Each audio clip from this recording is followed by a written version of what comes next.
Hello, and welcome to yet another Wannabe Entrepreneur, the podcast about what's really like to bootstrap a company. My name is Tiago, I am your host, and I am as well an indie hacker. Now, let me tell you about something that my friends and I have been doing for the past 3 weeks.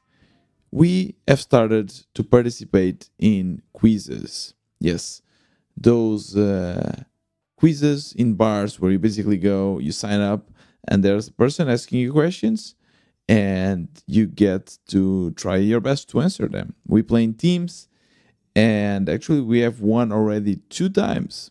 Yeah. I also started to realize that my general knowledge is really bad. And we are a group, so the teams normally are of 6 people. And each person, like if you actually see the groups that really succeed, that do this for years, they're really good. Each person of the team has an individual role. And I kind of realized that I have no role. I mean, what do I know really? Like, I don't know anything about geography, about politics. I know about tech, I guess, but actually, there's not a lot of questions related to tech. So I started to actually study this, and I found this quiz online about flags. I want to become the guy that knows about flags. If you go online and search for flag quiz, you'll find one, and it's funny how like you can actually see patterns. Like if you go to Europe, you have a certain kind of pattern in the flags and the colors. If you go to Africa, there's other types of colors and drawings, and it's fun how like everything is distributed. And I don't know, like I was thinking, how cool would it be a series where there's a group of friends that everything is going wrong in their lives. I mean, they're not happy with their relationships, their work, their weather, whatever. But then they started to go to these quizzes. So imagine that they would go every Sunday, they would go to a quiz, and suddenly that kind of becomes their life. And imagine like a lot of dynamics around that as well, like people becoming experts in a specific thing, and that friendship starts growing and growing and growing. And I don't know, I would imagine the sitcom just around this. What do you think? Shall I go for it? Netflix, if you want the rights, just shoot me a message at WE Another thing that happened this past weekend was that I was sailing. Tiago, I didn't know you sail. Come on. Is it how come? I'm always talking about this. I am passionate about the sea. Yes, I love the ocean and the sea and to sail. I started sailing when I was, I don't know, like a teenager, and I haven't stopped yet. I've been doing a lot of sailing holidays. As you know, I've narrated some of them here in the podcast. And every time I have a chance, I rent a boat and I go with my friends here in Portugal. However, first of all, boats are very expensive. And even though I get a good deal, it's still quite expensive. So while I was trying to get a project up and running, I kind of cut down on these expenses. So it's been a long time. It's been a really long time since I last sailed. But yeah, we did this, and there's one funny thing about the ocean slash river. So here in Portugal, or in Lisbon at least, uh, we have the Tejo River, and the Tejo River kind of meets the Atlantic Ocean in Lisbon. So there's really strong tides and really strong currents. If you are a seaman, if you're a seaman, you'll know what I'm talking about. The current can go to up 5 knots. 5 knots is around, I think, a bit less than 10 kilometers per hour, but it's super strong. Imagine a river having the strength of 8 kilometers per hour, like I don't know, something like that. It's super strong, and it makes sailing quite hard. I know this, and before going out, I always check the tides and everything. But the tides are really tight. No, it's always hard to align your life with the tide. So normally, if it's low tide, or if it's getting to low tide, you want to go down the river. If it's high tide, you want to go up the river. I hope I'm not saying this wrong. Otherwise, you'll be going against the tide. So if a normal boat goes at around, if it's really windy, at 5 knots, and then you have a tide that is like 4 knots, you are going at 1 knot. So it's really, really slow. So what happened this time? I went with my friends. A lot of them, they don't have a lot of experience with sailing. It was really windy, really, really windy. And then we decided to return. We decided to return. And of course, the tide was completely against us. I could have waited for sure, but I don't know. I thought, okay, it's really windy, so we can just go fast. It's no problem. Well, I was wrong. I was wrong. And the really frustrating thing about this is that you are sailing and it can be a bit uncomfortable with waves and everything, but you're just not moving. It can be really, really frustrating because it can be, let's say, 1 hour, 2 hours, and you're always seeing, you're basically stuck. It's like you're in a treadmill.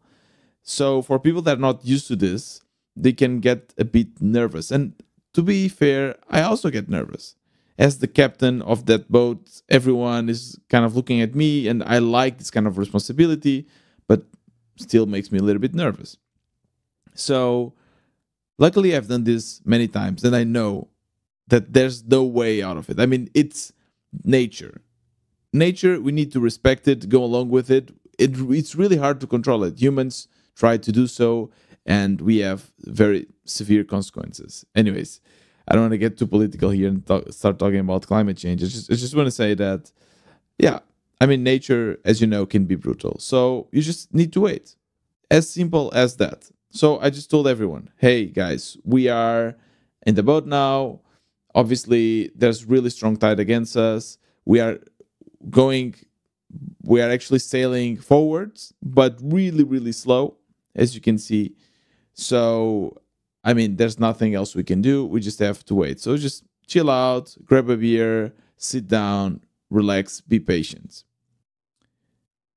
And we eventually start going, and the tide started to get weaker as it was changing, and something that maybe could have taken us 1 hour took 3 hours. But we got there. No one was harmed. Completely fine. Now, it's important to stay relaxed in these situations, and it's important to know how to wait, to be patient. Be patient is something that does not come natural to me, as you probably have seen here with the indie hacking and all the situations I've narrated to you in the past. I don't know if you remember when João and I was trying to find this new provider for our API. I just wanted to go immediately with the first one, and João was the wise one and said, "Hey, let's wait and let's actually take the time to find others and to make proper interviews and conversations with other companies." And that was a great decision. So something that I should have done. The same with anything in indie hacking really. Um, let's say SEO. If you want to build a passive way of bringing users to your website, it just takes time. You will write a lot of blog posts, and maybe one will actually work. And even if it works, it might take 3-4 months. So what I've learned is that we just have to basically point our boat in the right direction and enjoy the ride. For SEO, if your goal is to get users to your website in a more passive way, SEO is probably the way to go. So just learn as much as you can, write as much as you can, but then just enjoy the ride because it will take time. That's something that I've been learning. I think it will make me a better indie hacker, a better person, to know how to take my time and as well appreciate the journey. Now I am in a much different journey than when I first started talking with you in this podcast. When I first started, I was kind of learning how to sail. And at the same time in the middle of the storm. I didn't know how to get out of it, and it was also very exciting. I mean, there was a lot of high moments and low moments. It was a true roller coaster, and I spoke about that a lot. But now it's weird because there's not so much, it's not so much a roller coaster anymore. Everything is more stable, which is nice. It's very comfortable and allows me to focus on other things or other aspects of my life that I want to focus. It feels so good to actually be able to spend money without feeling that I'm doing something wrong. And I spend like my lifestyle, the lifestyle I like to live is not a cheap lifestyle. I mean, I'm also not extravagant, just doing, but small things. I like to travel. I occasionally like to eat out. All of these things they cost a lot of money, and especially in today's economy and with the inflation and everything, when you go out just for a burger or anything, and you see that the bill is whatever here, like 20 euros, which is super expensive back in the days when I was working with the community, all I could think was, okay, this is two users. From my, I only have 60 paying users, and it's in this burger that's actually not so good. I just spent the money that I got from these two users this month. So that was very stressful. Now that I have money, that I have an income, it's more chilled. I can do this kind of stuff, and I don't feel as bad. So I'm really happy. And don't get me wrong, I'm really happy with my current situation. It's so exciting to try to grow Pod Squeeze and try to see what we can do next. One thing that has been working is the fact that now I'm giving much more trust to João and in this taking the complete role of branding and everything. And I don't know if it was just a mindset shift for me, but it really worked. I'm much more relaxed about that. I don't care too much, or those thoughts I had went away, which is great. Yeah, but now my life is really close to a normal job, to be honest. I have my Trello board with a lot of tasks that Joe and I every 2 weeks kind of sit down and align and try to prioritize. And I code all day. That's basically it. I'm having a developer job. That's it. And at the same time, this is cool. I like the stability. I like to see the money going up, which is amazing. But I'm starting to feel this itch for something new, to build something new. And why is that? That's also an interesting thing. Is it really because I'm just an indie hacker and I like to build stuff? Or is it because life is boring? Life is just boring. And once everything is figured out, once you don't have this roller coaster, my brain starts craving for it. Could it be? I don't know. One thing that I've been trying to fix now that I can afford that, I'm trying to create a cool, interesting work life balance and not work life balance, a good working environment.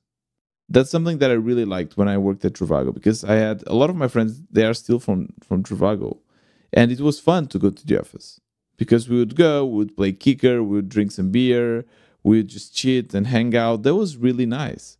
Now I spend my days in my flat. And one thing that I tried to do was to implement the Wednesdays, the office Wednesdays, which is kind of going good. This past weeks, I was able to get more and more people there, which was fun. And at the same time, it's hard to bring João along because he's really the opposite. In that sense, we're like completely the opposite, which is, I think it's good as good things and bad things. And one great thing is the fact that, yeah, because we have different ways of thinking, I can focus on one part of the business and you can focus in other parts, and they really complement each other. The bad things that, yeah, I cannot fix this work environment because we have different ways. Like for me, having a good working environment means having the possibility to go to a place where I can hang out with other folks and also talk and socialize. And for him, that is something that is, he doesn't want to do that. So how can I fix that? That's kind of now my goal. And I still like the idea of the Wednesdays, office Wednesdays. So I'll try to push that and continue to have people and to create this nice atmosphere. And I think it would be also really cool to get other indie hackers around me and build stuff together. I don't know. I have this kind of abstract dream. I don't have a specific goal, and maybe I should define it. But I have this utopian world where I work together with a lot of indie hackers. Everyone is working their own startups, but yeah, it's fun, and we are all alike, and we speak a lot about projects, and we do stuff together. A mixture of creativity and business and tech and everything together. That's something that I would like to create. How can I create that? I don't know. Maybe I could just start by creating my own co-working space. But is it easy to make money out of this? I don't know. So yeah, there's a lot of things that are going on with the business. Yeah, it kind of stagnated a little bit. The growth is not crazy anymore, even though it was a big change to introduce the annual plans, because now we have more money coming in, and that allows us maybe to do some hiring and maybe grow the pod squeeze further. And I also like doing the coding, to be honest. It's fun coding a lot of new features. Actually, my friend Abhishek is here this past weeks.